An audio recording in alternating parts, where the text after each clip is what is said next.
আজকে আমি ১০০০ কিলোমিটার পাড়ি দিলাম মাত্র ৭ ঘন্টায়, যার জন্য আমাকে গুনতে হয়েছে $১০০ এবং আমি চলে আসছি গুয়াংজু থেকে জ্যাংজিয়াজিতে।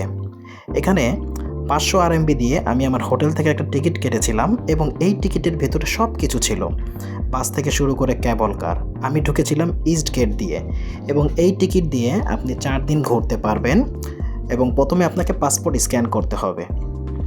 তো প্রথমেই আমরা ঢুকে বাসে করে চলে গেলাম বায়ালং এলাভেটর এবং এই এলাভেটরটার বিশেষত্ব হচ্ছে এটা ১০০ তলার সমান উপরে ওঠে মাত্র ২ মিনিটে।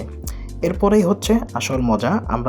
আমরা এখন যাচ্ছি ইউজিয়াংজি, যেখানে অ্যাভাতার মুভির শুটিং হয়েছিল এবং এখানে অনেক সারি সারি পাহাড় আছে উপর থেকে দেখার মতো।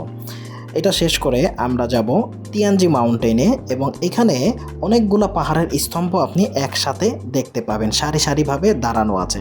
এরপরে আমরা চলে গেলাম একদম শেষের দিকে গোল্ডেন ওয়াইপ নামে একটা জায়গা। এখানে আপনি ঝর্ণা দেখতে পারবেন এবং চারপাশে জঙ্গল এবং মাঝখানে রাস্তা, এবং আমি এখানে প্রায় ৩ থেকে ৪ কিলোমিটার পর্যন্ত হেঁটেছি।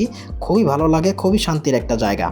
তো এখানে মোট খরচ আপনারা হিসাব করতে পারেন, গুয়াংজু থেকে আসার ভাড়া হচ্ছে $১০০, ১২,৫০০ টাকা, আর ৫০০ RMB টিকিট, সেটা হচ্ছে ৯,৫০০ টাকা, আর প্রতিদিন ২,০০০ টাকা হোটেল ভাড়া, আর খাবার খরচ আপনি মোটামুটি ১,০০০ টাকা পার ডে ধরে রাখতে পারেন।